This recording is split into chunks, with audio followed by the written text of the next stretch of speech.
use LibreOsa.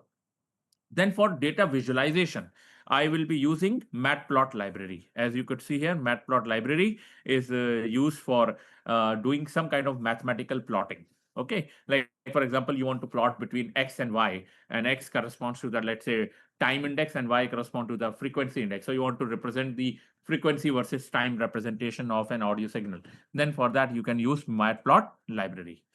Then again, you can put it in the open tab. You can get a lot of information. It is something like this is mentioned here. For the most part, you can use the object oriented. This is, you can get an access to the Matplot library, figures, and all the lines you want to plot, all the colors, all will be informed here. Okay. Then comes the NumPy as NP. NumPy, I have told you, it is the numerical operations, all kind of numerical. Like even you want to extract some kind of information about the data, like for example, the maximum, minimum, mean, median, statistical, whatever it is done, it is NumPy is being used for that. Okay, so in fact, this is very popular in the Python. Then I will be now mounting the Google Drive onto my system, onto my current system, so that I can access to the content present in my drive. So what are the contents present in my drive? As you could see, I have recorded 3 drone sounds: flying drone, FPV drone, and hexacopter drone. So these are like 3 categories of the sounds which we have extracted, and we have recorded, and then I want to see the analysis on this data. Okay, so data is in the form of audio, that is MP3. It can be in the image, it can be in the form of video, and many other formats. I told you in the last class the standardization and then how to make the data in a particular format. So this is the same format I'm using it for all the audio files. I will run this, and it will mount all my content onto my drive. Okay, so this is already run. Now I will read the audio files. So audio 1, I have 35 lakh samples. Audio 2, I have 2 lakh samples. And the sampling rate means how you convert that continuous signals into the discrete or in the digital form. For that, you use sampling frequency of 44,100. Okay. Now I will play the sound for your understanding. Okay. Let me play the sound so that you can understand and get a feel of it, what kind of sound it is. Please let me know if you can hear it or not. Okay. I'm just playing it. By the way, did you get the access of the data which I asked? I hope.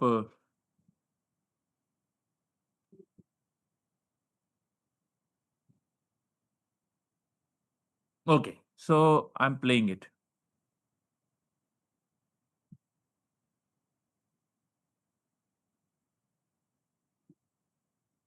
Is it visible to all of you? No, sir, it's not audible. It's not audible?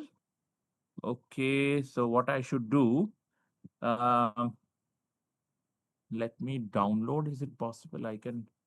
I'll give you the access of this data. Let me put that way.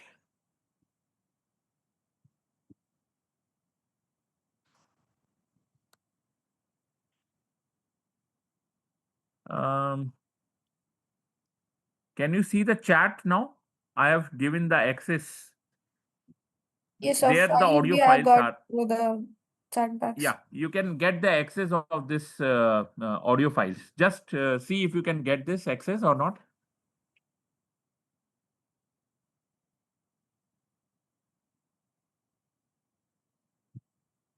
The data set, inside the data set, you will get all the files, or you can see the sound, sorry, inside the sound. Yeah, 3 sounds are there. Just click on them and hear it. Please tell whether you able to access it or not.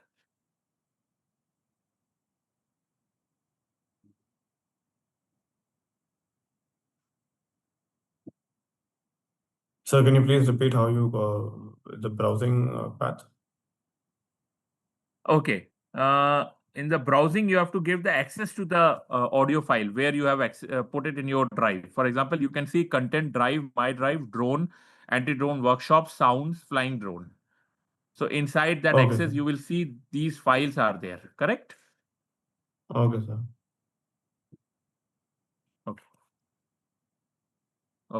So now I have given you on the chat. Can you see?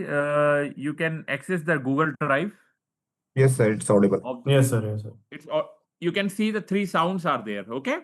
And one of the sound you can listen to both of the sounds. Okay. And now please do this and let me know if you have done this or not. Then we will start further. We will go further.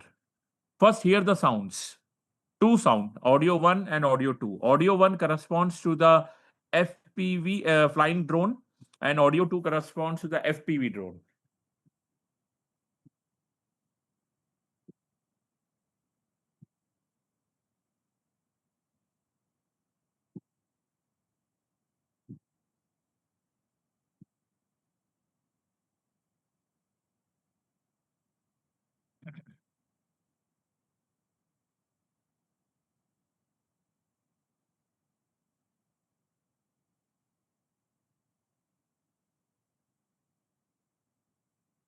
Has everyone able to hear the sounds? If yes, then I'll proceed. Audio 1 corresponds to the flying drone, and FPV is the audio 2. Okay, you can see my screen. These are the two sounds which I have played. You can hear at your end because I cannot make this sound audible to all of you.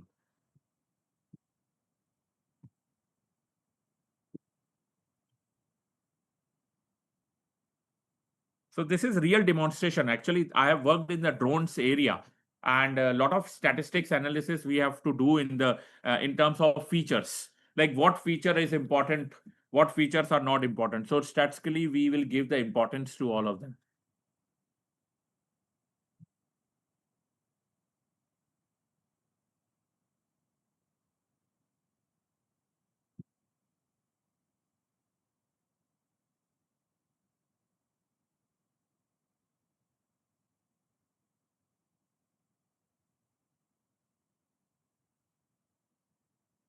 Once you able to hear, then let me know. I'll then proceed. Yes, sir. Done, Done, sir. sir. Done, everyone? Good. Let's move further to see the plots now. This is very, very important to visualize how the data look like. Okay, so here you can see I have used the Librosa again to show the plots, the wave plots.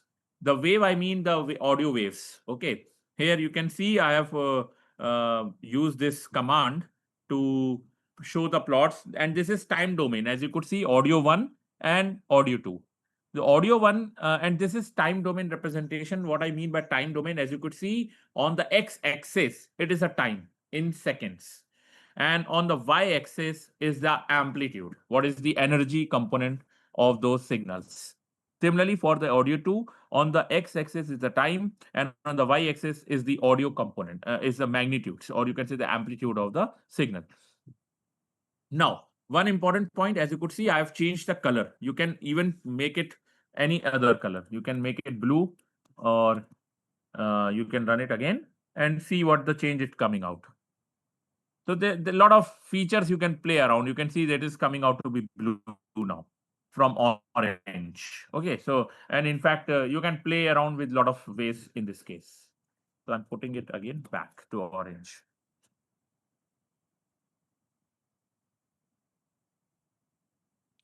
Now, any doubt how this audio comes, how this visualization done till this point?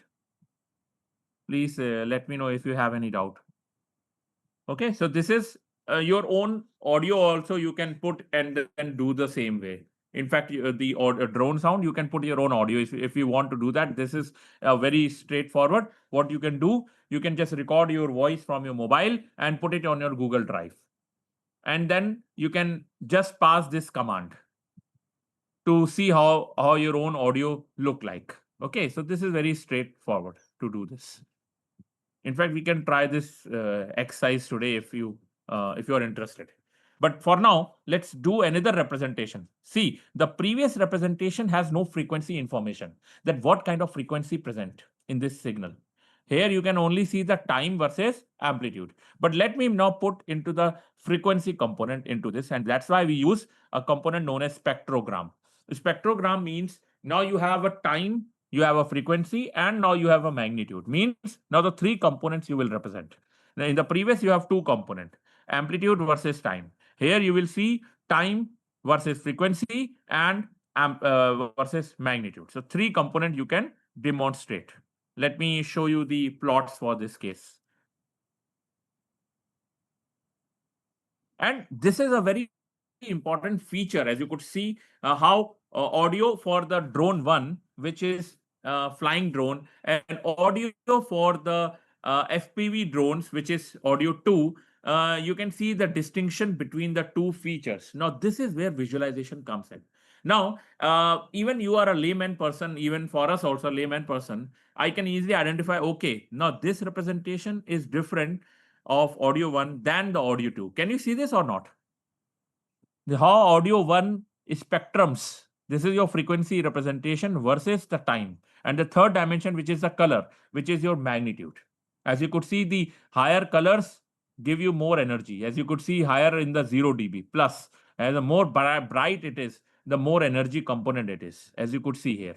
The less it is bright, the less intensity at that frequency component and at the time instant is there. So this is how you can represent the spectrogram for different audios. So for audio 1, one important feature, can you see there is one frequency component near around 128 hertz. Can you see this and confirm? At 128 hertz, you will see one frequency component. Yes or no? In the audio 1. Yes, sir. Yes, sir. Can you see it is also have another frequency component approximately at 256 hertz? Yes, sir. And what next? What is the next frequency component you are able to see? 512, 512. What next? 1024. Yeah. So what does this correspond actually? Some kind of power of multiplication Power of of 2. three. Power of 4 to the Power power multiplication of 2. Can you see this or not? Yes, sir. Yes. So what this correspond here is that, let's say if I have a fundamental frequency, it is similar to what we have as in pitch. How to identify that whether I am speaking to a male or to a female? How do we do that? Even we do not know that person, but on phone, whenever we get a call, I can understand this is a lady voice, this is a male voice. How do you get that? Based on the frequency of voice. Frequency Based of on the the voice. Yes, that is known as pitch, correct? Pitch, Yes, sir. pitch, yes, So sir. exactly is the same the knowledge we use to identify a drone 1 from drone 2 to drone 3 or any other drones. You can see the fundamental frequency of drone 1 or audio 1, you can say, is starting at 128. Not only this, can you see the energy component at 256 is more than the energy component at 128 hertz? Yes. So, Are but you able I to have see a the question, sir. Yes, please. Yes, So, please. what if you use two drones that are having the same frequency when you start it? Will you be able to make out the differentiation? Yeah, I can still make out, because I'll tell you, it depends upon the payload, it depends upon the propeller, it depends upon the RPM of the motor.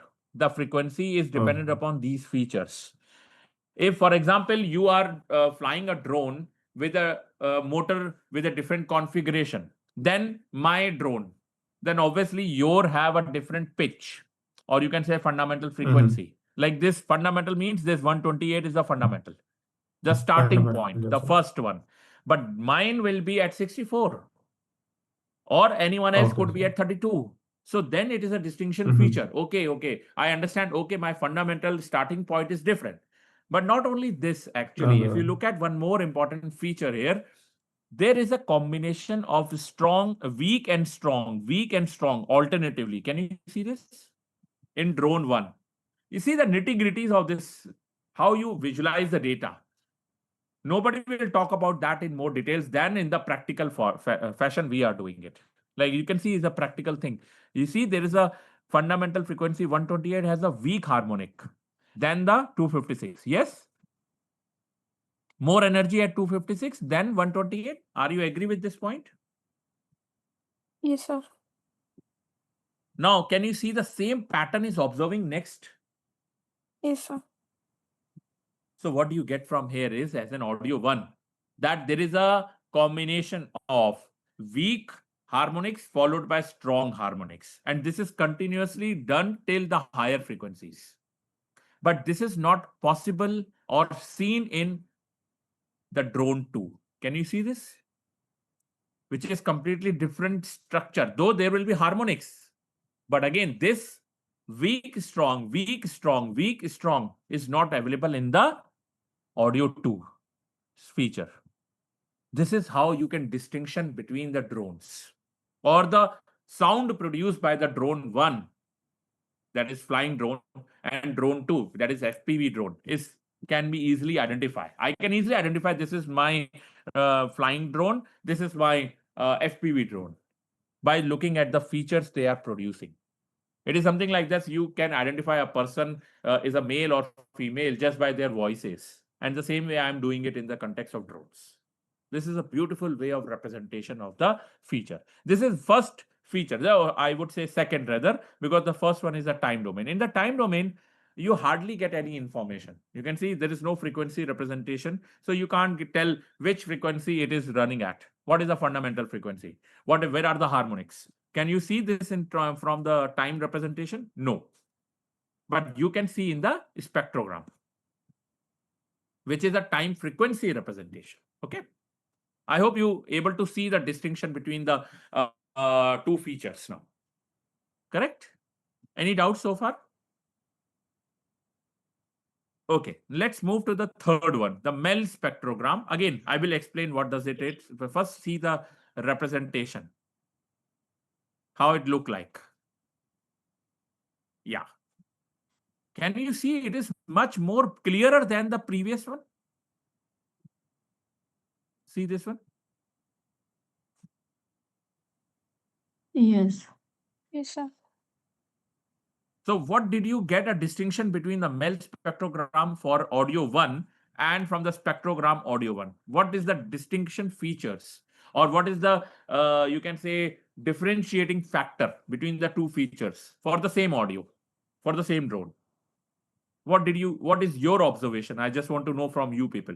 Maybe the pitch level or the Yeah. energy level of that sound. Yes. That has been You can started see from there's, the yeah. 126, and here it started from the 0 itself.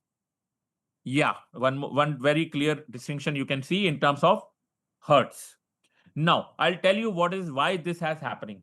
The MEL spectrogram does not have the linear scale, as you could see, linearly increasing 0, 64, 128, 256, 512, 1024. This is linearly increasing, but here it is not linear. It is in the log scale.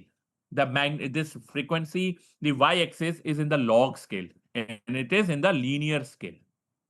That is the first distinction between the spectrogram and the MEL spectrogram. Please make that thing clear for your understanding, because the question may ask when you go for an exam for this particular topics. So what is the clear distinction between the spectrogram and MEL spectrogram? It is that in the non-linear scale. There it is a linear in the spectrogram. So here it is a log representation.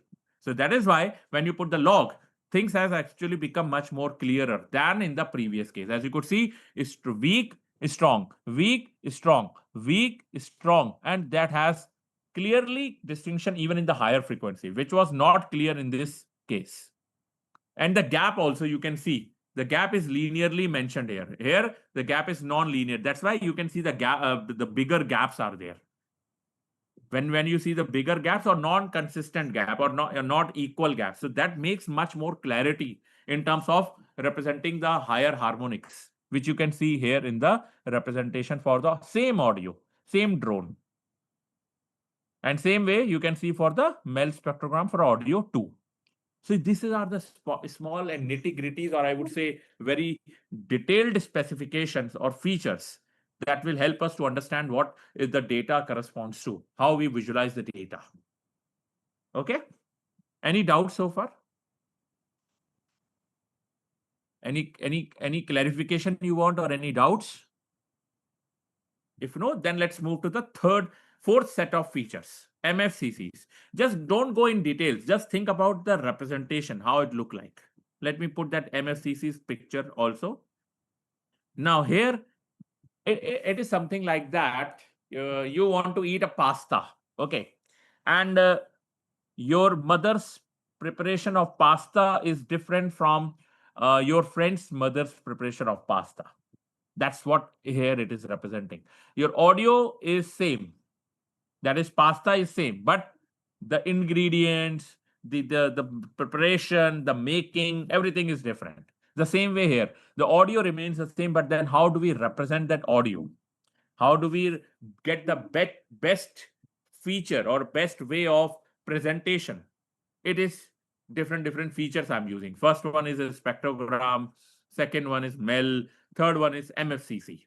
So here again you can see this feature is significantly different from the other two, here and here. But yes, I would suggest MEL spectrogram is one of the best clarity you can see in representing the data than the others, as you could see now. Here you can get the clarity here that some features you can see, some harmonics, weak harmonics, strong harmonics are representation is here. But that is much better in case of MEL spectrogram. Okay, next. Now I would show you some other features now.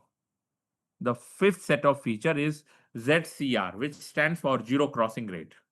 Okay, so I'm not going in details about the feature representation. I'm just telling you there are many ways to represent the data. That's what I was trying to say with an example of pasta, that you want to prepare a pasta in a different fashion, your friends you can prepare in a different fashion. Okay, so that's now you see the ZCR. Again, audio 1, you can see the representation, and audio 2, see the representation. So it is completely different. Now, that is where you can identify audio 1 from audio 2 and audio 1 from audio 2. So spectral centroid is also another feature. Spectral roll-off is another feature. Chroma is another feature. So multiple features are there which can help you to identify drone 1 or audio 1 from audio 2. Okay. So let me now do some beautiful analysis on your data itself. Now, I'll tell you why this analysis is important. Just let me first run this, and then I'll show you what I'm trying to represent here is that this is my original feature, original spectrogram, okay, of audio 1. Now, I have actually I have actually applied some kind of filter here. Filter you mean by I pass something and remove something. What I have passed here is the lower frequencies and remove the higher frequencies, because the higher frequency I do not want, because generally the noise present in the environment. For example, I am speaking and there is a background noise, that is a fan noise, AC noise, or some person is speaking at my back while I'm talking to you people. So those are my non-desired signal or undesired signals, which I'm not interested in. So what I will be doing, I have to remove those, and those are generally in the higher frequency sides. My voice and your voice, or in general the signals are in the lower frequency and the noise are in the higher frequency. So as you could see, higher frequencies are making no sense here. It is not making much of the clarity here. So what I'm trying to do, I will be removing some of the high frequency which are above 4096. As you could see, I have cut down those spectrums. I have kept it till 4096. And why I did that? Because those information are just making no sense, because those are like noise to me or undesired to me. Generally, the undesireds are at the higher side. So I've just passed those and removed those signals. And that is another representation of the in the audio respect, that I can remove the high frequency. Sometimes you want to remove the low frequency, then you will keep the higher frequency and then you will remove the lower frequency components.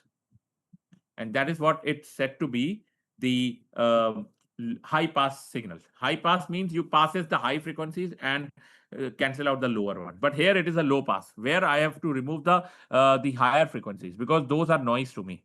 And then I have kept it the lower part and then remove the higher part. Okay. Now the very important aspect to the data analysis is how do we augment the data. I told you in the last session also, you may end up in certain stages where your one of the class or one of the data points compared to the other class is less. Then you may end up in the situation that how to make a balance between the two data points or two data classes. So what I will be doing, I will be adding the Gaussian noise to it. As you could see, I will add the noise and then show you its importance. Just give me a minute. It's running. If anything is not clear, please let me know. I will make it again, explain it.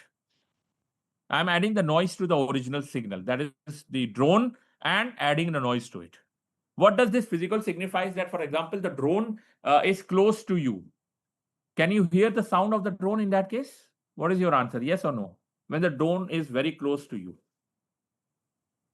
Let's say only 10 meters. What would you be able to hear the sound? Yes. Yes. But when it is very far, let's say 500 meters.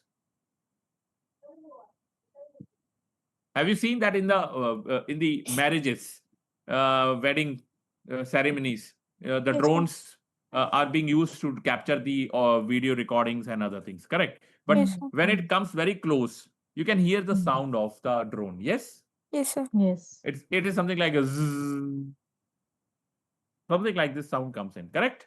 Yes, sir. But when it is very far, what does the sound comes? You cannot hear that sound so clearly. Yes? Yes, sir. Yes. Yeah. So how do we represent that in reality? So that is what we have done it here. As you could see, this is my original. When my drone is very close by, I can hear my sound. So it will look like something like this. And when I will put, let's say not 0 dB, let me put minus 30. I'll run again.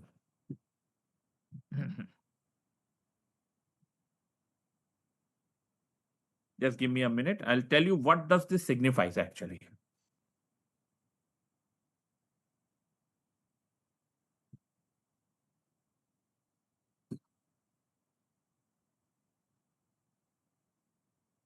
Meanwhile, do you have any questions? Yeah, I will be able to answer your questions, answer your queries. Okay, now here is your original signal. Okay, when it is very close by. Okay, so now when it is very close by, you can hear it, you can visualize it. All the signals are clearly visible. Now, as soon as your drone goes very far away from you, let's say 1 kilometer approximately, then this is the representation of the drone when it is very, very, very far away from you. Now, what you will hear in that case? Only the noise. Noise present in the background. Background means some kind of people are speaking or some other thing, but all are undesired. What we want and intended to hear is only the sound of drone. But when it is very far, it look like something like this. Can you see the representation? Now, what is this representation means here? That now my signal, drone signal, is completely masked by the noise, and which is very, very low SNR. SNR means signal to noise ratio. And in that case, your signals of drone is completely gone. You can't even distinction that this is my drone here. You can't even present. You can't even your ears cannot make a distinction that there is some noise related to drones present in the environment. Let me put now the in fact or minus 30, but let me put something like 0 dB. That is very close by. When the drone is very close by. Now let me put that.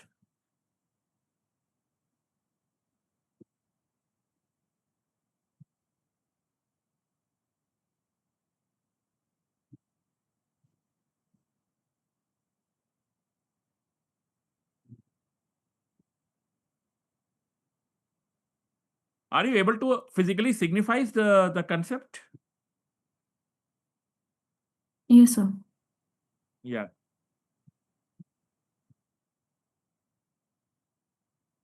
Now see this. The same original is same. When how original and how the drone when it is very far and very close. You can see now. It is this one is the very closest. The original means it is just nearby. Okay, but now when it is slightly away, you can still see that. You can still see some of the harmonics of the drones. Yes, sir. Yes.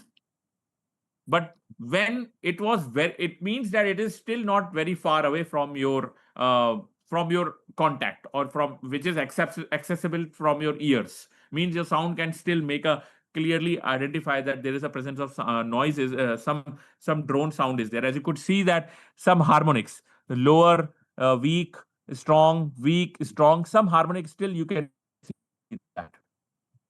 But as soon as this drone sound is very far, means it is going away, very away, like approximately 1 kilometer, 2 kilometer. It is only capturing the noise. So how it look like that it is very far away from you. Why I'm telling you this? Because this has actually happened in real time, because during the Operation Sindoor on the 8th May, I'll tell you the real story, because this is analysis comes only after that actually. We heard a lot of sounds of drone present on top of our head in the air, and we found that there is some kind of drones, not only one single drone but multiple drones were there.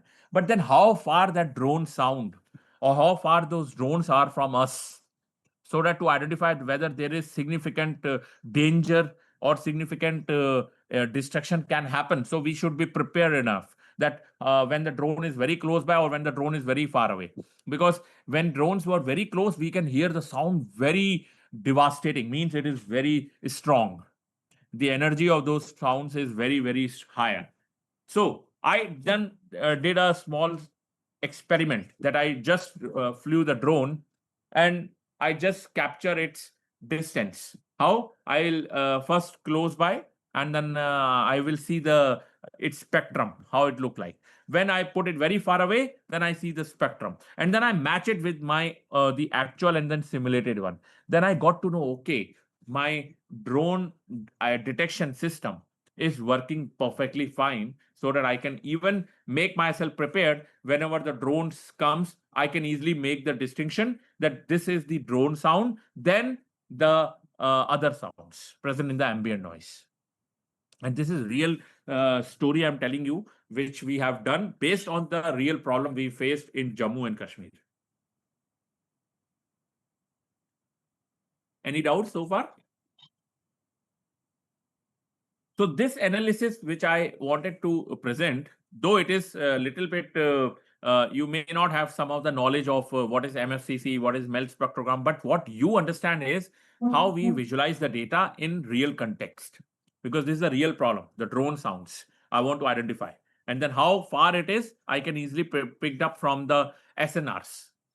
When the SNR is very close by, it means the sound is very close. The drone is very close to to ourselves.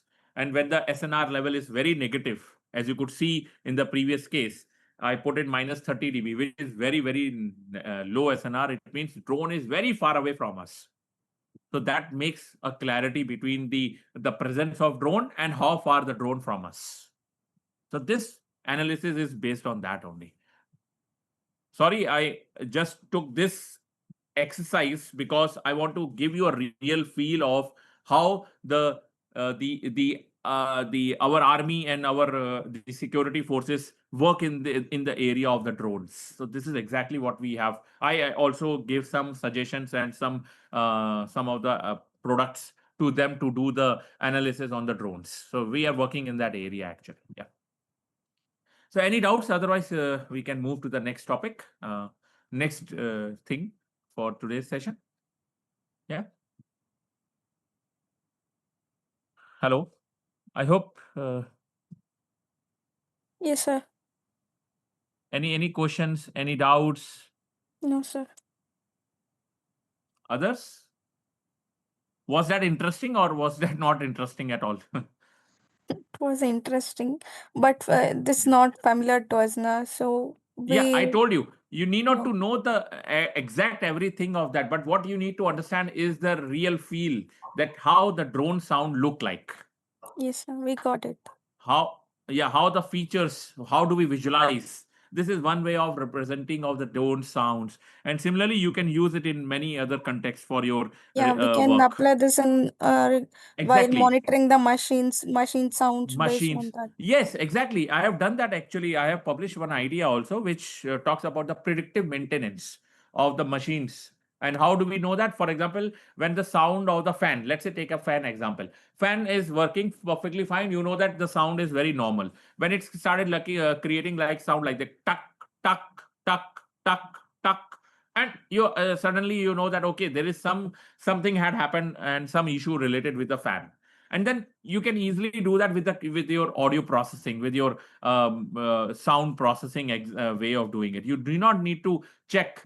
It is your ears can good enough to do the clear distinction. So that is what I'm trying to say. We have done a lot of work in the maintenance of the machines, like before it go into the real problem. From the sound you continuously observe it. Okay, there is some significant change you are observing from the normal, then please keep an prediction or maintenance. You need to do that, and should not be delayed too much so that it becomes a very bad situation. So that's what we have done also in this context. Yeah, a very good example. Thank you. This is machine sounds can machine the sounds which they produce, normal and not normal, we can easily identify from the so distinction. Yeah. Any other questions? Okay, let's now move to the another thing.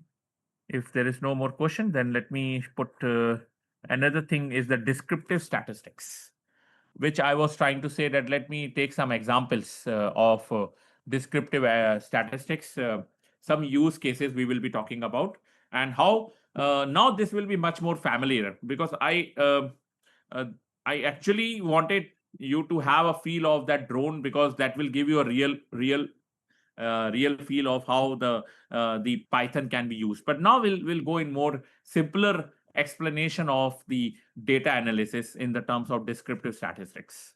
So first thing is what are the topics we are going to cover in this sessions, and learning objectives would be we will be getting an experience or experting ourselves in central tendency measures, calculating variability statistics, understanding normal distribution, because that is very important, I told you. And then we will apply some Excel and Google Sheet also, which again is there in my mind to take some examples on the Excel and Google Sheets, and then some real world case studies we will be doing it. Okay. So first, central tendency, we will be talking about some of the statistical measures, though I took some example in the previous session, but we'll go in more details: mean, median, mode, and then how do we understand the data center, centering positions. This is with respect to the central tendency. Now, if we have to measure all the variability that present in the data, then we'll go for range, maximum to minimum, variance, standard deviation, and spread. We will be measuring in terms of variability. If you want to measure the distribution and normality, then you should go for frequency distribution. Like standard, we have talked about in the last session about in the data analysis, we talked about the normal distribution, that is Gaussian distribution. And then Z score I talked about yesterday, that we have to standardize an X minus mu upon sigma, where everything you have transformed to the center, and which is means that the mean of the overall data is not transformed to 0, and then variance, or you can say the standard deviation of the overall data, is 1 now. So that is what the distribution we will be talking about. Then we will take some examples in the using the Google Excel sheet, where I will be talking about some of the statistical measures, how you calculate, for example, the variance, how you calculate your mean and central tendency. All these things we will be working out. Okay. So what is the descriptive statistics? Anyone would like to talk about what is the descriptive statistics? Would like to speak on? What do you understand by descriptive statistics? Though I will explain it, but I would like to hear from you people. Yeah, anyone? Today I am not able to hear many people. Lastly, we have seen a lot of interaction, but today there is lack of interaction. What happened? Everyone is there or not? Yes. Hello? Yeah. So what is this descriptive statistics means?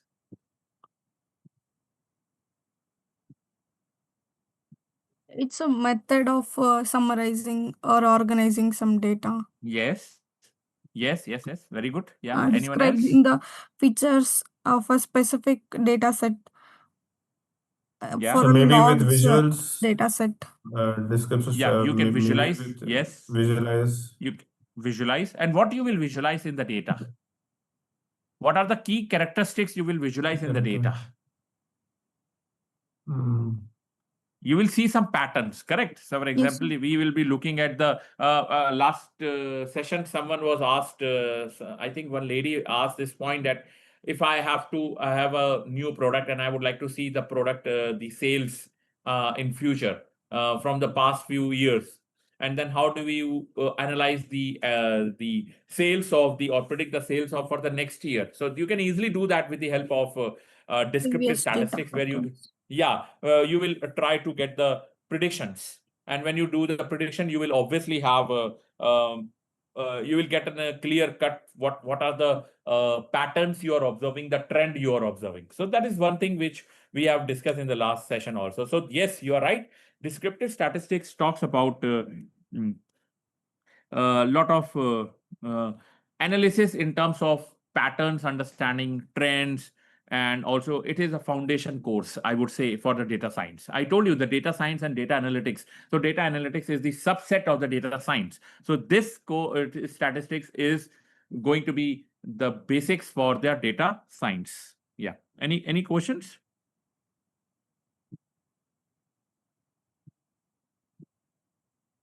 No, sir. Yeah. Okay. Okay. So it is true that we will be organizing and summarizing the data, but then what are the three main categories we will be focusing our energy is measuring the central tendency, that is, I told you, mean, median, mode, variability, and the distributions. So let me go one by one and understanding the impact of this. So does this make sense to you, that if I say that there is a significant importance to understand the descriptive statistics? So answer is yes, there is a significant need to understand this point, because it is a critical point to for data driven and decision making. Why? Because if you want to make a conclusion from your analysis or insights, then obviously you need some kind of uh, like I would say actionable points. Actionable points, I mean that whether you want to, for, have you heard about the hypothesis analysis? Have you heard that term somewhere? Yes, sir. What does it mean? Have you used it in somewhere in your research or in your place? Hypothesis, like where you will try to put a hypothesis, null hypothesis, H naught, H1, and then you say, okay, if the H naught does not satisfy, then I will go with this. If H1 does not satisfy, then I will go with the null hypothesis. Uh, have you seen that analysis somewhere? Somewhere I have heard, but I don't have proper knowledge of it. Okay. Yeah. But maybe it will do while testing some components or some other kind of electrical Absolutely. For components I example, observed. yeah, yes. So, why I'm talking about that aspect of hypothesis is because you see, uh, let's say you have opened a new business, and you want to see the impact of this business in terms of its sales. So you create a hypothesis that if my business talks about certain points related to the certain age group. For example, you have a baby product, so you will talk about the age group from, let's say, from 0 to 5 years, and from 5 to 15, there are different products altogether. So then this is a hypothesis that if my product is aligned with the age group from 0 to 5, that is my then I will follow this hypothesis, then I will be going with this decision making, that I will be launching all those products which are relevant to that aspect. Then it should be some kind of statistically associated with those points, will tell you that yes, I have knowledge of what age group I'm working with. So correspondingly, data products will also be launched. So that's what it's a actionable insight I'm talking about. That you transform the raw data, the raw information into some kind of insightful information which will help you to make decision making, or you can make some conclusion out of it. So what are the key benefit? If you look at, it will help you to identify the outlier. For example, there are certain products which does not fit in the age group from 0 to 5. That means it is not having the same behavior or same response from the users or the people who are using it. So for instance, in Indian context, have you someone must have seen this in the foreign? It is very common that when the baby is born, they just put some I don't know what is the name, they that it should be that the uh, a teether, something like that. They put it in their mouth, and then the the kid does not then cry, and then they keep on It's a use that teether pacifier. in. What does it? I don't know the name. Pacifier, Is it pacifier. actually? Sorry, yeah, that's you're right, Bhakti. But it is not very common in Indian context. Have you Yes. seen that? But in the foreign, it is very common. I was surprised that they just baby is born, they put that in their mouth, and then that work is over. And it is so, and their kids are also been like adapted to that situation. That yes, they know that this is okay for them. But in Indian context, this is not very common. So if you put that product here, it look like the response for that from the users will be less. Just think in that direction. So this is having an outlier because it has not been taken or not been used by many people or many parents. So it will help you to do the identification of the outliers, assessment.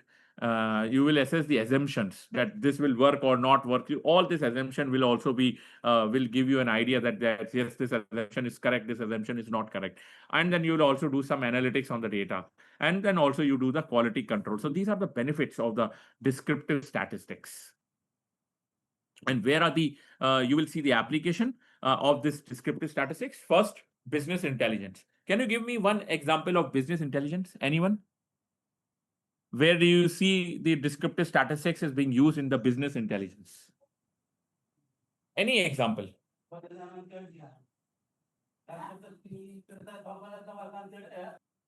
Yep. Please be interactive in the session so that it becomes much more like um, much more we will talk about in more details. Yeah. So anyone would like to talk about the business intelligence? Yeah, analyzing the sales in Power BI. Power BI, correct. So there you will use this descriptive statistics for understanding the behavior. I told you one example of this teether, which is not very common in Indian context, but it is in the foreign context. Any other example you can put it in this way, which is very, which you think that in an Indian context it has a business, but it is not. It in Indian countries has no business, but in the foreign countries it has a lot of business. Any other example? So mostly it is used in big shopping Yeah. malls like D-Marts, Reliance. They do the analysis of the sales. So what is the behavior of the customers? How the where the customers are more. So they buy that products more. And they see what is the season of that product. In that season, they buy the more product of that, and Absolutely. they see the I'll tell you market one trend. example. You have rightly pointed out this point, Deepti. I've been there in France for like 2.5 years during my postdoc. So I found one thing very common in France that they used to have this chickpeas inside the boiled ones, inside the Yes, bottles. yeah. You will not find that common in Indian context. Yeah, because we You will usually get made the at home. We prefer to make it at home only. yeah, you prepare from the raw one, not from Yeah, the boiled one. But yeah, it right. hardly it hardly being done in the same way in the foreign. In the France, me and my wife used to cook with the boiled ones itself. You just go and then it is a ready ones. You Yeah, just put it and then you put some sauces and other things and it is ready in a half an hour. Everything is done and even not then more than 15 minutes. correct. But you will not see that thing common in Indian context. So that's why if you have this business intelligence, yet is you have analyzed the market, analyze the trend, that where, as you rightly said, you see the where are the customers are going, where, what are their behavior, are they preferring such thing in Indian context? If you put that thing here, I don't know whether they will like it or not. Yeah, you agree with this point or not? Because people like to prepare from the raw, fresh, not from the boiled ones. Similarly, this what is this? The beans. Have you heard this beans vegetable? There also they have everything is the boiled ones or in the preservatives. So they just go and use it. That kind of intelligence comes in when you see the difference in terms of behavior of the customer. So, Yeah, sir, So but India we, actually. yes, please. yeah, sir, like I'm in Pune right now. So we have Yeah. a D-Mart here. So Okay. I have seen D-Mart in different areas, and the Hmm. product in every D-Mart, each D-Mart is different. So I think it is Hmm. according to where the location, according Absolutely. to the Absolutely. customers, Absolutely. what So kind of customer people. behavior. So Yes. this exactly fit into that point, that business intelligence. That whenever you see that the customer is approaching towards a point, then they fill that thing or fill that section or fill that gap so that people can come and more business can be increased. Yeah, very good point. Ranu, you were saying something? Yeah. Same we have ready to eat products. Yes. Like you're saying, na, Ready to that eat. Yes, beans, absolutely. yes, Yeah. ready to eat. And that cut Yes. vegetables are very common in foreign countries. They have pre-cut their Yes. vegetables and Yeah. all. We have there. Absolutely. Absolutely. Yes. I think Saurav, you were saying something. I can see your chat. Okay, fine. So then comes the second application towards the descriptive statistics is the quality assurance. Obviously, when you see the customer behavior, you see that you use your intelligence in increasing your business. Obviously, you will try to put the quality to be of utmost par. And in that case, what you will do, you will see the defects. You will detect the every day what are the defects are coming. So you will be keep on just think as a DMart or Mart's or GeoMart or DMart, whatever the think as an example how they behave. Have you heard what is this is very common in Indian, and also I've seen the same brand in foreign also. What is this name is S- seven Seven, something like seven store, I think. seven Seven. something like that. The name Uh, is there, which is very they common are common in France. in France. Yes, and that is the same brand you will see here in also.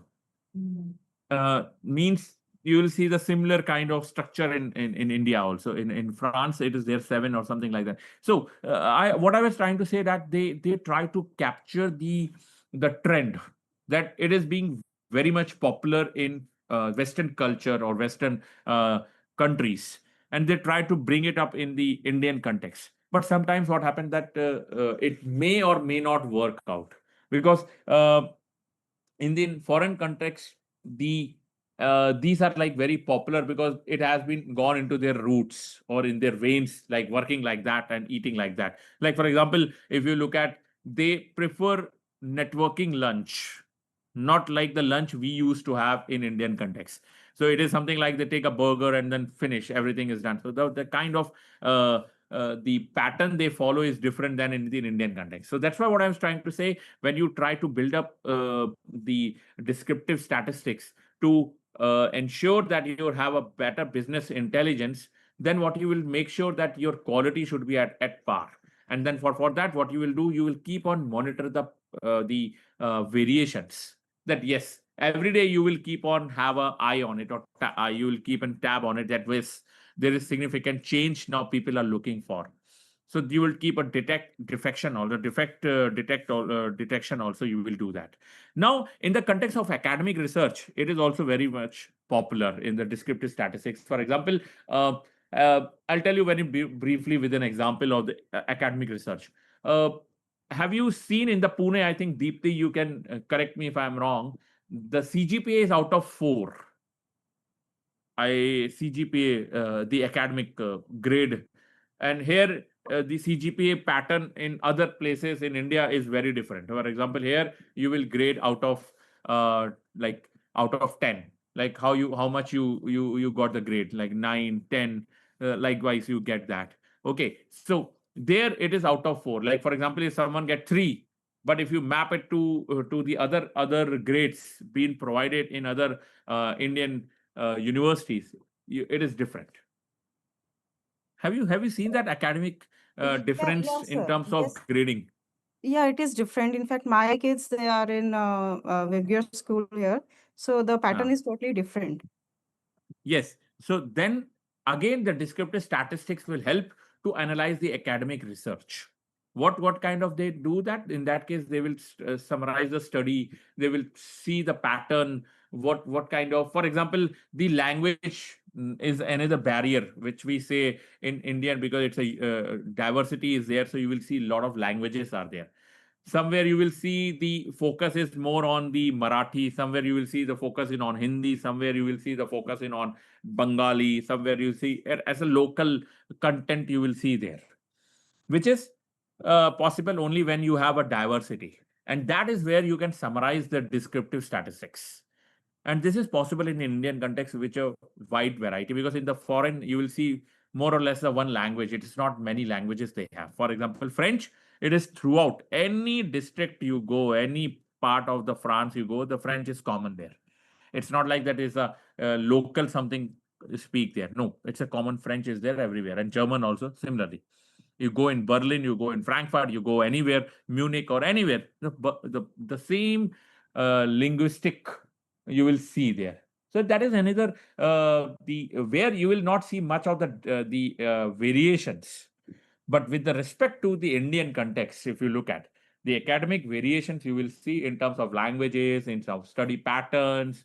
That is where only possible because of the diversity we have, and that is we are proud of, that we can have such a big country which has so many languages. Still, we are united together, and that is where, because this we are able to see that statistically managing all this, and we are validating the hypothesis as well in the academic research. Then another application of descriptive statistics comes in data science. I told you, data science is foundation is built from statistics. And for that, you need to understand the concepts of regression. I told you the regression means you're trying to predict something. For example, you are trying to predict the weather for tomorrow, or predict the temperature for tomorrow, or predict the rainfalls. That is, you do based on the statistical behavior which you have seen, or the patterns you have observed or the recognized over the past few years or past few months or past few days, something like that. So that comes as in foundation course for the data analysis or data statistics. Sorry, data an analyst, or you can say data science. For that, you need a basic course on descriptive statistics. Okay, and then again you have a ML models forecasting, which I talked about. So this is very, very important why we have to study the descriptive statistics. Then comes the 3 main categories, which I was trying to say before also. How do we analyze this statistics in terms of 3 main categories? First, I will be talking about central tendency, where I will be talking about the mean, median, mode. Though I know you people are aware of, but we'll take some examples, because still there are a lot of confusion still exists in the mind of the students and the viewers. So we will go in very, very basics again. And I will also be talking about the measure of variability, which it talks about the range, variance, standard deviation. That talks about the how spread out the data is. Then comes the frequency distribution. This is also very important. For example, I think Deepti told this point that we see a lot of difference in terms of the study pattern, and then food pattern, also in particular DMART and other things, or many others. So what kind of distribution they are following? What is the whether the distribution which they are following is same as the other districts or other part of the districts in India. Like for example, the Pune, they are following something else, and then we have in UP is something else, or in the Himachal is something else. There are certain different frequency distribution. So that is where we will be talking about the key matrices. Inside this will be frequency tables, histogram, relative frequency. So here it will give you an idea how the data is organized in terms of count and patterns. Let's talk about the first in process, which is known as central tendency. Statistical values that describe the central position within a data set. So three main measures: mean, median, mode. What are the purpose? Purpose are, you will find the most common or central value. You will compare with the different populations and discover the patterns. Okay, let me take an example of the mean actually. Okay, though we know that again, as I said, but just to quickly cover for those who still feel there is a confusion in their mind, just go through this slide once again. So the mean is also known as average. For example, if I have to sum of all the data points, for example, 2, 4, 6, 8, 10, and then you sum it and divide by how many count you have, 3, 2, 5. 30 and divided by 5, so it is 6, correct? So this is the mean, which is very, very common phenomena. But what is the mode? Before I go into the next slide, I just wanted to know your knowledge also. What is the mode correspond? The We can count say of it's mid. Yes, appearances. count. The Okay, count of anyone else? duplicates, sir. Appearances. The number of frequencies means suppose a number comes for 4 times, 5 times. So how many times a specific Repetitive number which occurs in Repeated numbers, sir. Number of Read. times that number is Repeated repeated. numbers. Okay, yeah. Number of times it has come, and here. Okay, I'll go into the other things, but Frequently repeated yes, number you're will right. consider as mean. Let me frequently repeated number. You are right there. Yes, absolutely. So here is the okay. Let me put the mode first, then come to the median. Okay, here you are right. Absolutely right. Mode is most frequently occurring value in the data set. It helps in the categorical data because you see the categorical data. For example, if I ask your response, your sentiment for today, based on the today mood. For example, I gave you 3 category, and every hour you have to tell me that I am either happy, sad, or third could be happy, angry, or could be distress kind of thing. Okay, or depressed, something like that. Okay, happy, angry, or depressed. Okay. So you will be putting that category. Now, what I mean here is, I'll just put that in terms of writing. Let me put that. Let's say H. I put H as happy in first. Then I got again happy. Then angry. Then D stands for depression. Then you get this for, let's say, for the whole day. You get this in terms of whole day. Okay. Then categorical data means you will not have numbers there, but what you will have, you have the category. Category here is 3 category. H stands for happy, A stands for angry, D stands for depression. Again, you can have happy another hour. Okay, so likewise you can have dot for the whole day. Then you have to count how many times that had happened.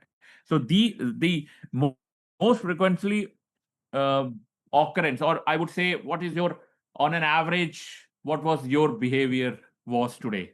The maximum you will count will give you the answer. So what was the maximum here? You will see the count for the happy for the whole day, for the angry for the whole day, how many times you were angry, how many times you were depressed for the whole day. Though it's a random example, may not fit into the real time, but it's just an example, toy example. So then you will count it. Let's say this is 1, 2, then 3, like this you will get. So then you can get in clarity for today's behavior of your today's mood.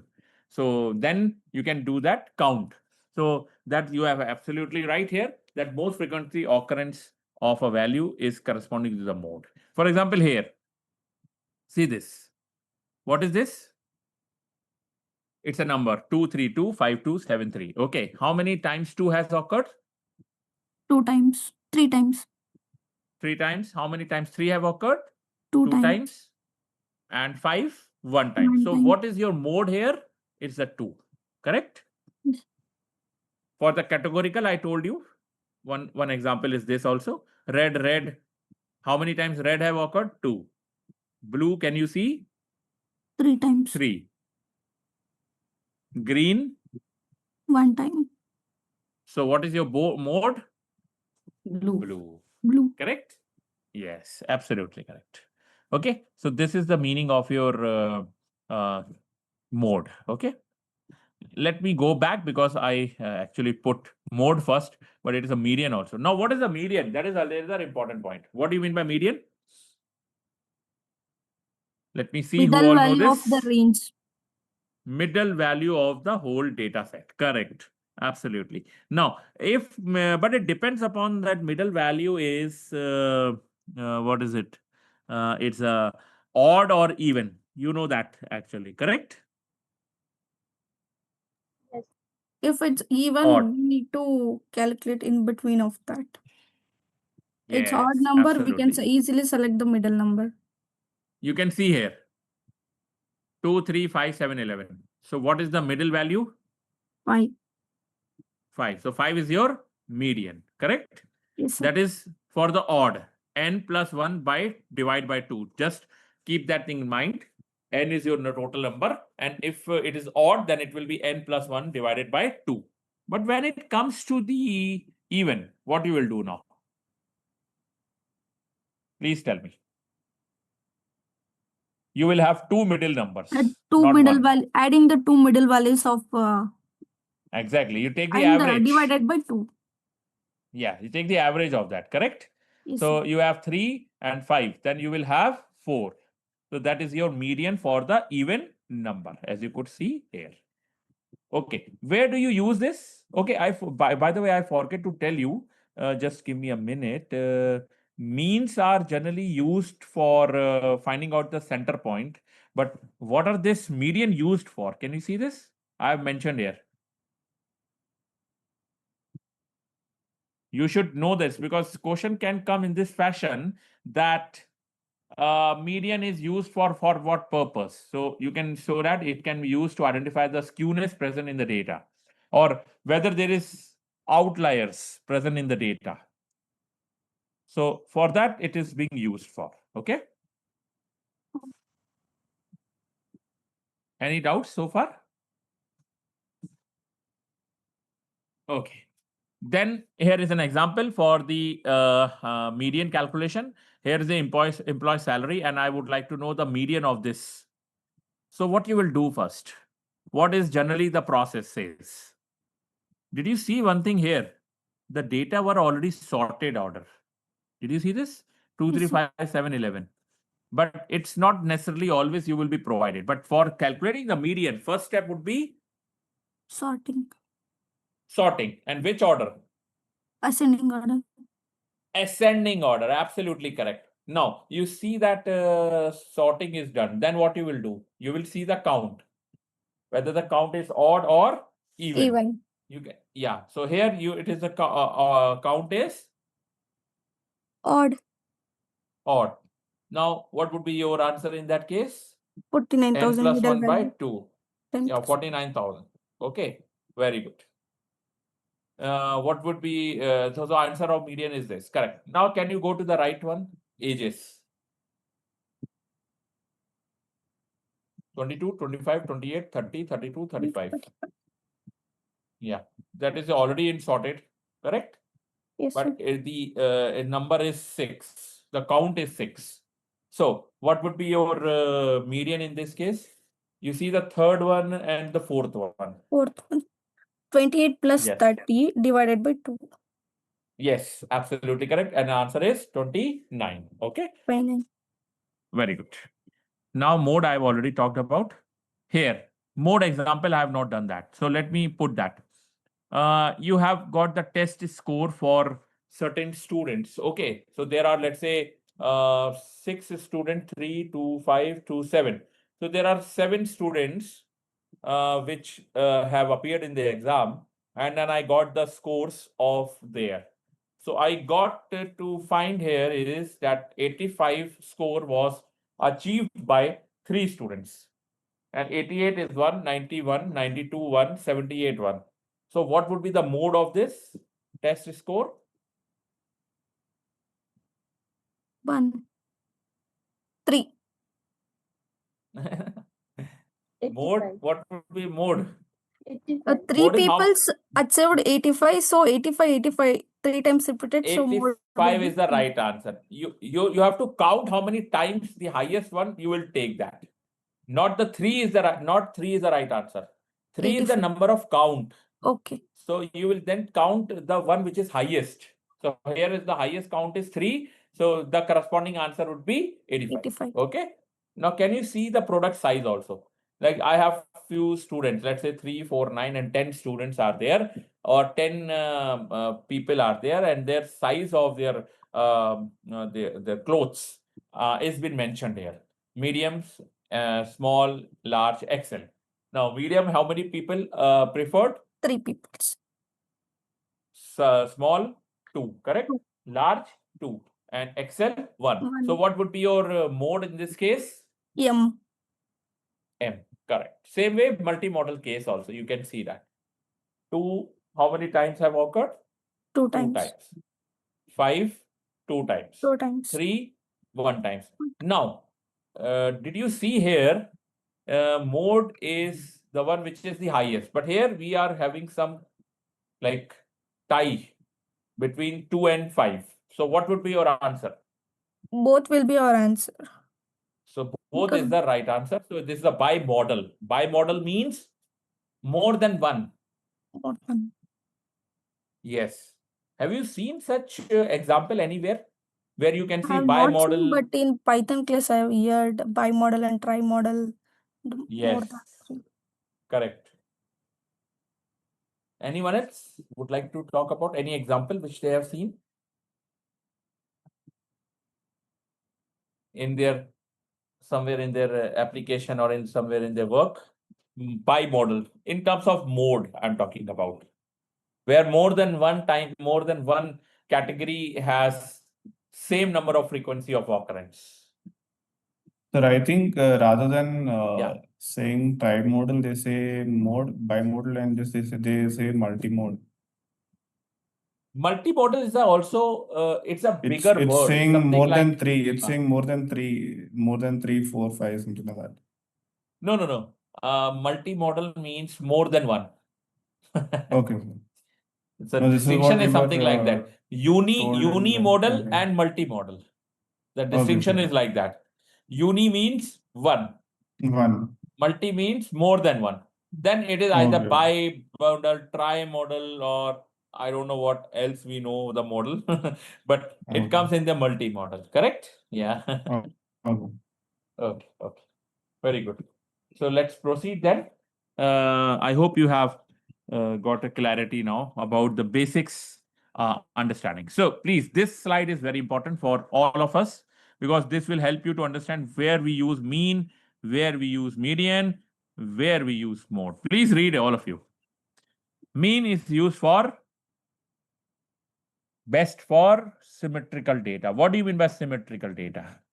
Same type of data. It doesn't have different types of data. So everything will Anyone be else? everything, all the parameters will be In same. Anyone else? Same sides, symmetrical. There is no difference. all data are in same formats, kind of. Okay, I'll explain it like this because it's mentioned also. A hint is there given.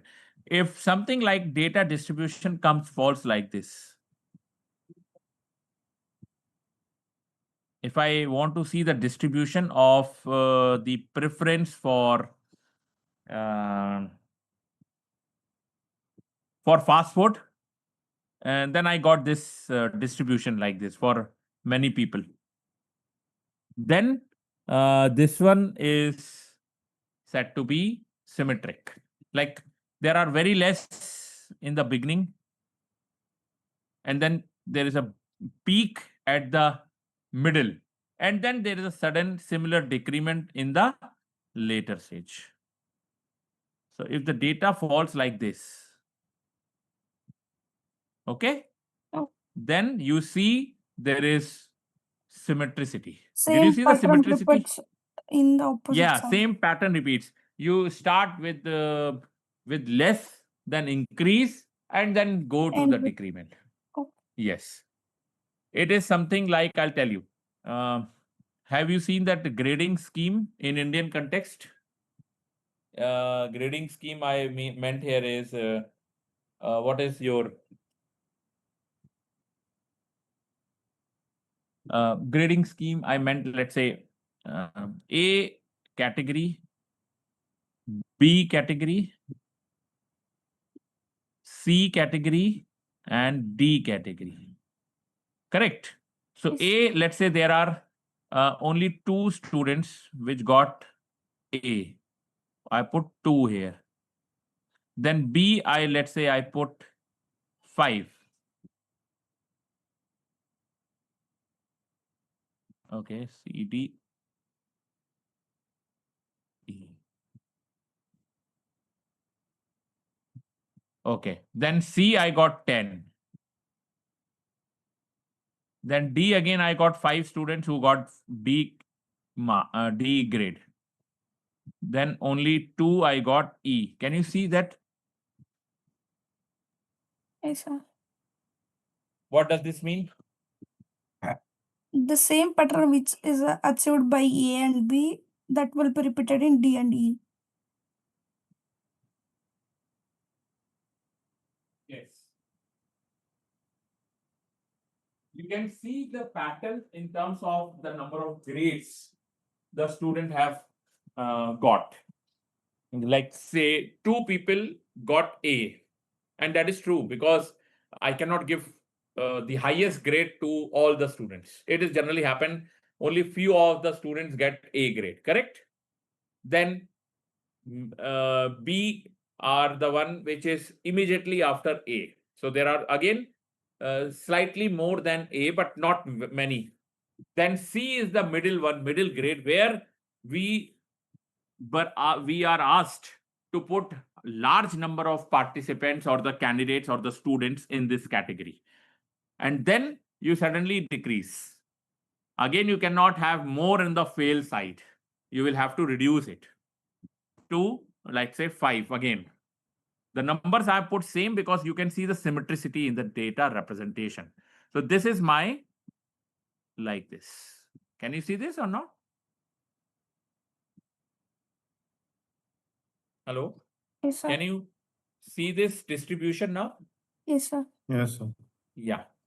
Okay. So distribution here, I mean that A, let's say I put 90 as in marks of one of the student and 92 another student. Okay. These are category comes in A, only 2 category, 2 students. Then in 5, I will put, let's say, 85, 87, 84, 82, and 80, all in one category. Okay, but the marks are different, but they are put it in one category because then it's a scale where you have to put the students in. So that is what I'm trying to say, the distribution here. So the number side might be here, here, here, here, but all are in the near around range. So that's why 5 students will which are very close by marks. That is what it means, correct? So mean will be used in those cases. Okay, so this is the but it is sensitive to the outliers. Extreme values affect it. Means you will see that when you have large on the lower side. So if your distribution is something like this, then it is not good. Mean is not good to be used as a statistical measure. Please keep that thing in mind. Mean is good for only when symmetrical distribution is there. When there was a skewness or outliers, mean should not be used. Okay. Next is median. Median is mainly used for skewed data. Means whenever there is outliers and asymmetric, because median is like the center point. So it is very much, or I would say, robust to outlier, because here, even if there are outliers, it is not going to impact it. The skewness may not create any change because it's going to have the middle point always. And the middle position is the 50th percentile. So 50th percentile gives you the away from all the outliers. But the mean is very much affected. If there are very large people going in this area, your mean will be shifted towards this. Though it should have been here, but it will be shifted toward this place because more points have come in this area, in the lower ones. Okay, mode is used mainly for categorical data, mainly how many counts you want to have for a particular choice. Okay, in that case, you will see the change. Okay, so that is where you will use the mode. Any doubts so far? No, sir. Okay. Then let's choose the right measure here. Decision criteria. When do we use for mean? It's a repetition, though it is important to understand again. Symmetrical data, skewed data, median, categorical, mode. I will ask this question at a later stage, so just keep that thing in mind. Outlier presence, which one you will go for? Median. Answer is median. Median. When you want to do the frequency of a count, Mode. or you are interested in mode, yes, in that case you will go for mode.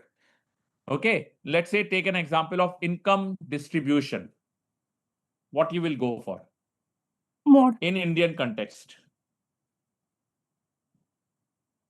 Yeah, which one you will go for? Mode. Mode. Why? Some Mode. repeated Why? peoples will having Sorry. Mode. Why mode? Because income distribution is very much skewed.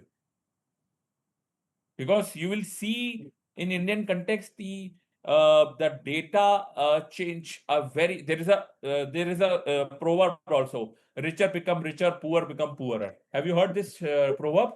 Yes, sir. That there is a large gap actually between Yeah. the rich and poor in terms of like income, in terms of status and many things. So you will see more on the data side on the right side, means on the lower side. So when you see such thing, what kind of data presentation it is? It's a skewed data, or it's an asymmetric or symmetric? Asymmetric. Yes, you are right. Because it is not symmetric. Because do you see that there are many similar people in the poorer and similar people in the richer? Similar people means similar number of people, or the percentage of people. Yes, sir. Maybe some few managers having same salary pay scale. They will get same percentage of hike or distribution. Just true, but what I'm trying to say, in terms of poverty distribution, you see, and then rich distribution, are they symmetric in India? No. I'm talking in context, at least in Indian context, there you will see the many are on the below poverty line and less on the above poverty line. Yes, So sir. you The will gap- see not the balance. Yeah, Sorry? gap It's is huge. asymmetric The data. gap is huge between the poor, even the middle group also we can divide higher and lower, and then Absolutely. yeah, like that. So you agree with this point that the data would not be symmetric, at least in the terms of income distribution. Yes? Yes, sir. How many of you are not agree with this point, or you have a different opinion? Or with this opinion is okay, then this question should be answered in which statistically? Income distribution. Answer. What would be your recommendation if you want to measure the income as a distribution and you would like to see which statistical measure is best for this? Median. Median. Why? You know the answers now. Because there is a skewness Highly in the skewed. distribution. Yes. Highly skewed. Correct. Skewed means, you understand skewed means?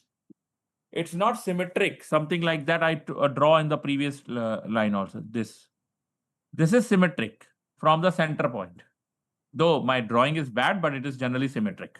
But if it's something like this, do you see it's There is a symmetric? skewness. Yeah, it is positively Skewness. skewed data. Right shift. Positively Skewness is skewed also. data, right shift. Very good point. Yeah. But if I have something like this, That is a less skewed. Negative skewed. negative skewed. Negative skew. So in this case, income distribution, either it can be this or it can be this. Which measure you will choose? Answer Median. is Median. median. Okay, I'll ask another question.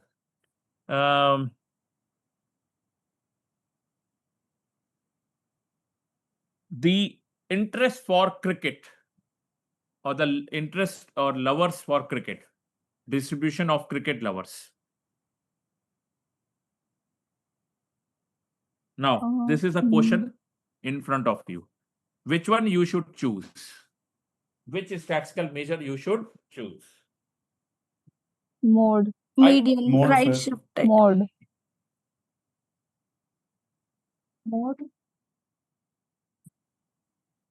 More people Take a are minute. interested means it will shift it to right skewness. Okay. Then it will think again it's- come to So median. if you have It more will be number mode. of people who are interested in cricket, you will definitely have modes, sir. Because won't be it's a median. categorical data, na, sir. That's why. It's a categorical data. I'm asking the numbers here first. Okay, yeah. It's not a You categorical. will Categorical means definitely have multiple. you go for which kind of ice cream. I would say cornetto. I Okay. would say vanilla, blah blah. Sorry. Then you have Then a it is difference over category. there. So it'll come to median. Median. Why? So because you have a difference, not everybody will like Same. chocolate, But not it's everybody not will like like majority. vanilla. Majority, you see, it's Majority, go for yes, sir. cricket. Then, if majority goes, then the gap between the choice of no and then less is less, correct? Yes, When the sir. majority Yes, are sir. going for the cricket, then what would be your stat? I'm making you confused now. Think Median. about that median. Okay. Yes, I'll go Who with all say median. median? I You will go go with with median. median. Sushmita is saying median. What else? Who else? Who else? I only one taker for median. Oh, no one else is ready to answer also. None of the above. Yeah. So no one else is going for other choices. No other choice. Sir, it's a little confusing now. I would say I would go for mean. You know why? I have a So reason because for you're that taking out the also. average from here and doing it. Absolutely. I would say the distribution, is it symmetric or skewed? Just see in that way. If you go for the choice for a cricket lovers, you will see in every house, at least a kid would say first choice would be cricket. At least. Not I'm saying all, but 95% would say cricket. Yes or no? Yes, Yes, sir. sir. Then if you say 90% is going, then it is almost everything. You are covering the almost the full percentage of the data. Then it is something like this only. The symmetric only.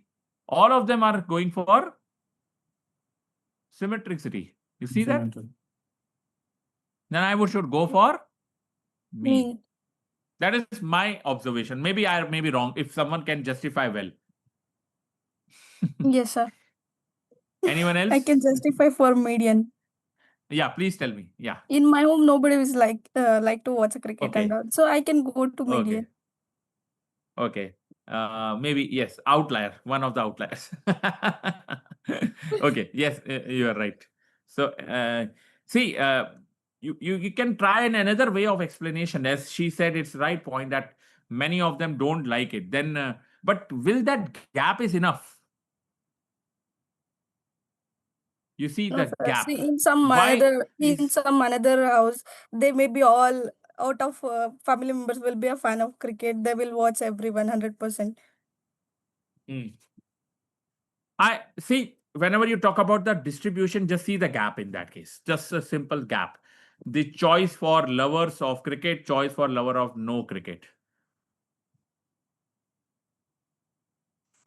So many will go for the choice for lover of cricket. In that case, the gap is like very minimal, that it is 90 and 10. If that gap is symmetric, here it is more on the one-sided affair. There is no like choice in between. So that's what my observation says as a mean, but you can justify well in terms of median also. Yeah, but these are like good questions to answer it. So you can ask yourself what all the points are there. Okay. Now talk about the central tendency. Okay, central tendency practice problem for you people. I've already done that, but let's move on to the variability because time is moving on and I have to finish few things today. So in terms of variability, we will look at the spread now. What do you mean by spread? Anyone? What do you mean by spread?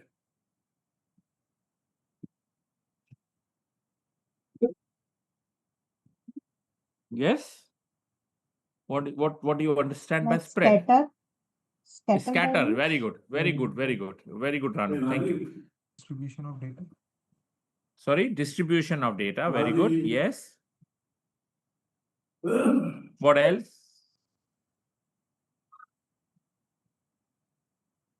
Spread measures how point differ from each other. That is what it's very layman mentioned in my slide also.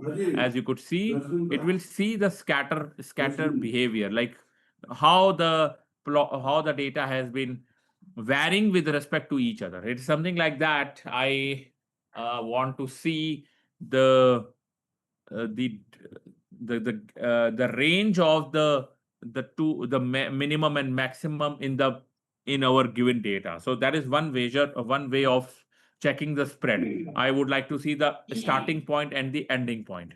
Then I would be interested in seeing the variance. Variance means how much is from the mean, how much is the data is deviating from the mean. That is the variance means. And the standard deviation is the square root of the variance. And then IQR is also another thing which you must have heard about, interquartile range, which is also a measure of variability. And that is what we will be talking about in the coming slides in terms of understanding the variability. What are the key benefits? It's identify the outlier much better than the previous methods, and anomalies also, like some kind of anomaly detection you want to do that. In that case, it is there. Assess the data consistency, that some kind of variability is there in the data, some consistency you will check. You can also compare multiple data sets. For example, I asked this question, Sushmita answered very well. The choice for cricket lovers. Sushmita, you belongs to Kerala or which part of the India? Karnataka. Karnataka. So Yeah. Karnataka RCB is not very famous Yeah, there. Huh? Karnataka is here Bangalore. RCB having more youth fan base. Okay. No, I'm just asking from your perspective because you said I don't like the cricket. So no, my point is It depends I on how want. I was, and if I was busy or something else I was doing, I don't used to prefer. If I was free, I used to Yeah. watch. I am that kind of Okay. person. Very good, very good.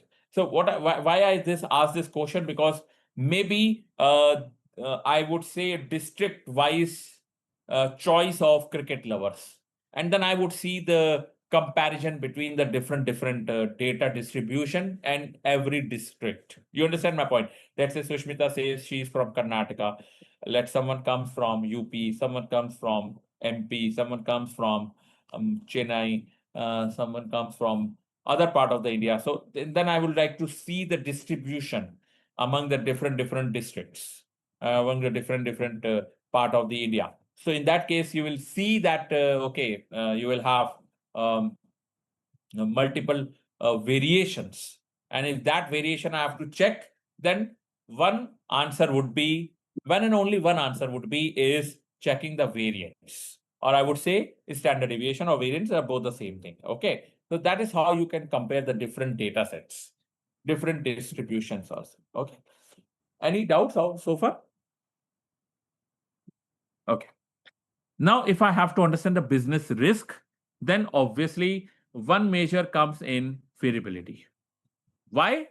Can anyone justify this point? Why business risk understanding we need variability measure? Why not central tendency measure, the previous one?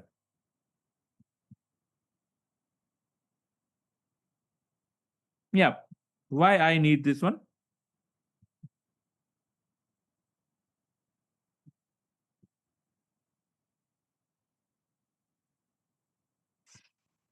Yes, anyone? Why we need this one?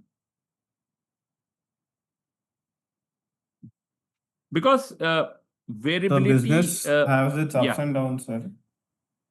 No, It's but not you always need to profit. understand the reasons for up and down. There may be multiple features. As I in the beginning, I told you the high features for the cost. drones. Yeah. Sorry, say it again. The cost will be more so that people can't affordable there. That may be the effect on the sales. Yes. For example, I'll tell you the let's say you have opened a business for let's say a food chain for let's say you have opened a Subway. Okay, just think in that way. Now, obviously, Subway has been a great market in metropolitan cities like Chennai, Delhi, Bombay, big. But if you open it in the Jammu, do you see that there is a risk involved? And why? And that it's very easy to understand in this context that the reason is the number of choice lovers for Subway is less in Jammu region, being not a metropolitan compared to the metropolitan cities. Yes, everyone? Yes, sir. Yes. So how do you understand that risk? First feature was number of choice lovers for Subway. Because in Jammu, the local content goes a very good. Here, some people, if someone knows it, Kaladi Kulcha is one of the favorite food here. So people will not go for Subway than go for Kaladi Kulcha, which is a very authentic and very original from here. So that is one feature. What else can you tell me? What else could be the reason? Price. Price. Yes, very good point. The one very good point you mentioned. The price is another thing because the cost of living in Jammu, you understand the point, is less than the cost of living in the where Metropolitan cities. metropolitan. So the kind of affordability the people staying in the metropolitan will be different. The affordability can be higher than the Jammu region. You understand my point? So Subway is like more or less is the same price everywhere. It cannot be like one where it is less, one where it is less. More or less it's same, assuming that it is throughout. It is following the same chain, except there is some special days where discounts are there. Those we are leaving about. But the point is that the affordability in Jammu will be less because the price will be more, and they try to go with the cheaper food than the expensive food. Maybe I may be wrong, but this is maybe another feature also, which can talk about the business risk. But now you have a multiple variability now. One is one feature, another one is second feature. Okay, what else? Think of Taste. taste could be, yes, very good point. Anyone else? See, I'm Also, putting the case affordability. study. If the subway is in one branch, they cannot travel for only subway from long distance. If instead of that, they get their authentic local food in nearby. Yeah, I said the same thing, and I think the choice for the local food. Yeah. Also, Uh, traveling yeah. will also involved in that. Traveling for what purpose? To go to and If eat a subway specific is in counter. particular one place, if anybody wants Yes, to try it, they should have to travel. absolutely. So that is another feature. Good point. And since this authentic dish can be found every corner in Jammu, so people will go and eat there because they have been fond of that. Correct. Yeah, so you got the point that there is a understanding variability. So in that case, understanding the business risk is very much clarity in terms of variability, which is not available in other features, other the measures which we have studied, mean, median, mode. But here you will see much better here. So let me go in more details now to understand what is the range here. Okay, so range here is the difference between the maximum and minimum. As you could see, the example 1, 2, 5, 8, 12, 15. So what is the maximum? 15. What is the minimum? 2. So you will get the difference between the two is 30. Okay, so second example, you can see the maximum is 92 and minimum is 65. You can get the range is 27. But what are the key characteristics? This range is a simple measure. It's just give you the starting and ending point, I would say, or I would say it's give you the gap. But with that gap is good measure to identify the outlier. Outlier means the one which is having a different behavior than the normal data points. Is it sensitive or it is not sensitive? Though I mentioned sensitive, but do you agree with this point?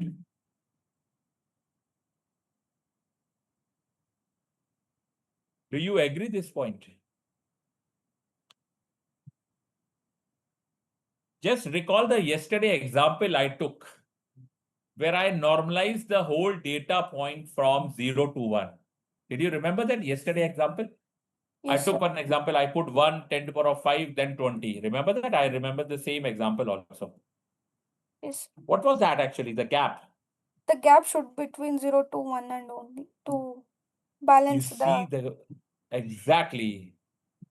Now I'll take the same example to make you understand well. Okay. So yesterday I took 1, then I have 10 to the power of 5. And then third one is 20. 20. The same example I'm taking. 3 example, comma, comma. Now, what is the gap here?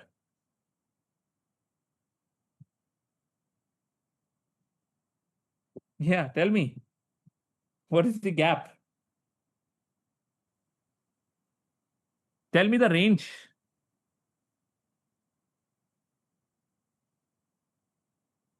It is not so difficult. 10 to the power of 5 to 1. The maximum is 10 to the 5. And minimum is -1. What is the answer? How many 9s?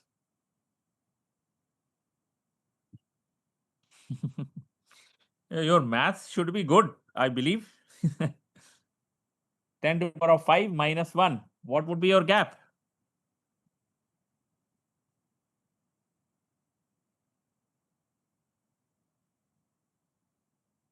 Yeah. 9, 9, 9, 9. 4 9s are there, no? Is that so difficult or what? No answer is I was expecting answers from you people very easily. It's a gap between 10 to the power of 5 minus 1, that is the range we are talking about. You see that 15 maximum, 2 minimum, 13. Similarly, maximum is this and minimum is this. Then you should take a minus. It is how many 9s will you get? It is 4 9s, 9, 9, 9, 9. Okay, but you see the gap is too big. Would that not be sensitive to outlier? It is, because it is so big gap. But when you normalize this into whole to 0 to 1, then gap is 1 only. It is reduced such a beautiful way. So that is why range is sensitive to outlier. Okay, so you have to normalize the data before you calculate the range. Okay, sorry. Now calculate the range here, please. Daily temperature, maximum and minimum. You get the 10. Okay. Stock prices. This is very important.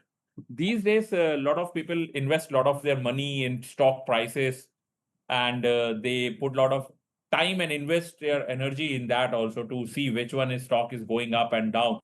And then you try to see the fluctuations over the period of time. So you see one of the way to see the fluctuation is to see the gap, the maximum and minimum, maximum 132, minimum 118. So you see the gap is 14. When this gap is increasing, then you should start worried. Okay, my prices are going down or increasing or whatever it is. So you start getting worried if the prices are going down and they're starting from very high to going very low. So this means your question would be in your mind that over the period of 5 or 10 days, the prices has gone down significantly. Now you should take an action on it. That, for example, you start selling your shares or stocks which you have purchased. So then these are like stock market game actually. So if you must have seen that. Okay. So again, what kind of one feature we use in stock market is this the range we use it. And also you would like to see the gap in the student age. Let's say I have in a group of 15 students, I would like to see the gap of the student of their ages. And then you can see the maximum is 22 and minimum is 18. In the 4 years in the group, last 4 years, you can see there is a gap is 4 years in the group. So this is where you can use the range as a feature. But last point is very important. Compare ranges. Small range. What do you mean by small range? Please tell me. Less variability. When you have very less range, you see the gap between the maximum and minimum is less. So variability is less. But when you see the large range, more variability in the data. And that means that your spread is very large. Okay. So what's the time? We'll take this would be the last slide. Then we will stop for today's session. Okay. So the last one, which for today's session, we'll be talking about the variance. Variance plays a very, very important role. As you know that it is x minus mu whole square, and you sum it and divide by the total number n, which we did in the last session also. It is a way of looking at the measure of spread. And then what are the steps to calculate? First, you subtract the mean from the data point, from each value. Okay, then you calculate the square of that difference. Then you sum all the square difference and then divide by the total number. What are the key properties of this?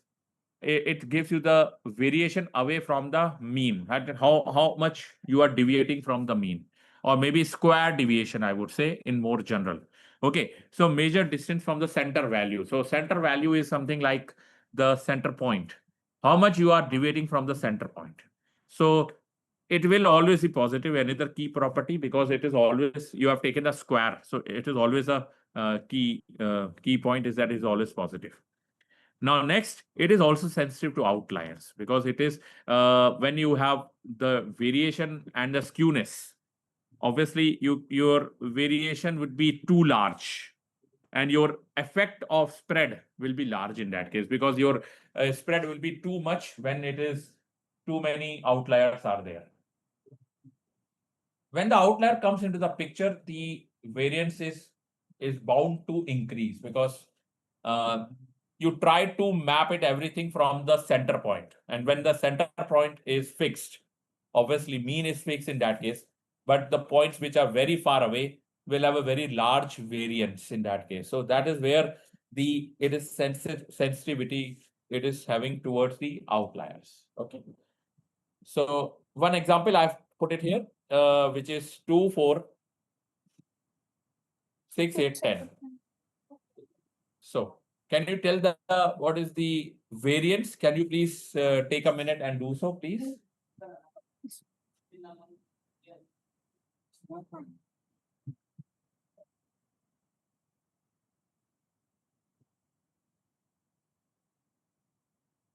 What would be the variance? Can you please calculate the gap X first minus and take mean. the square?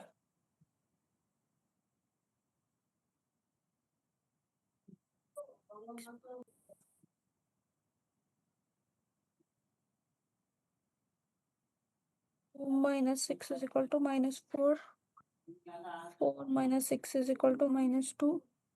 6 minus 6 equals to Yes. 0, 8 minus 6 equals to 2, and 10 minus 6 equals to 4.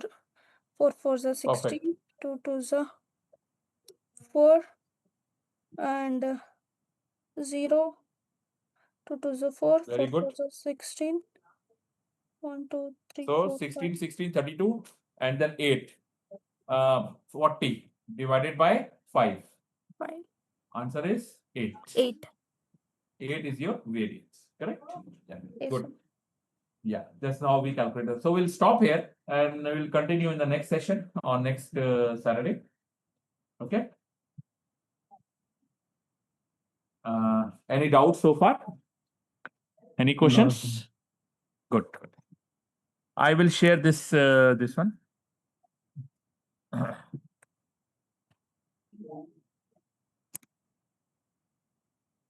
Okay. I'll put it on the chat.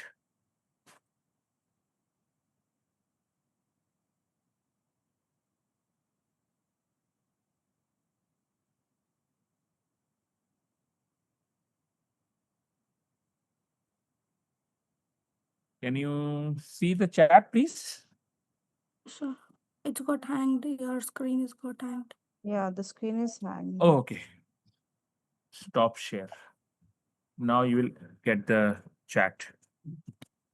Oh, some error. I always get this error. File may not be this one.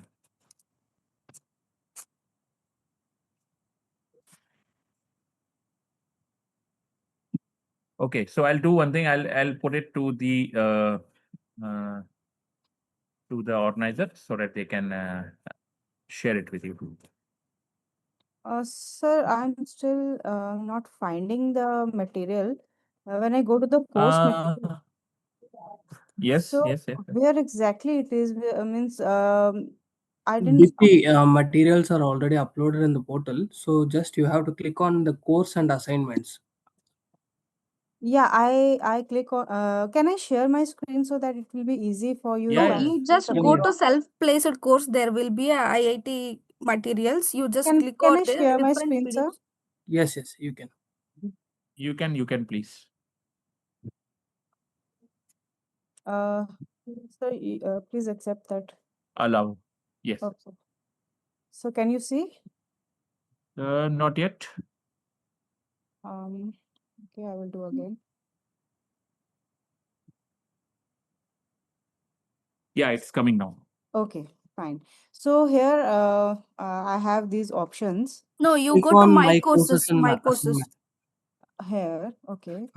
Then you will get some Scroll down. No, these okay. Click on IIT IIT Jammu. Jammu. Okay. Resume the course. You click on the play button. Play. Right side.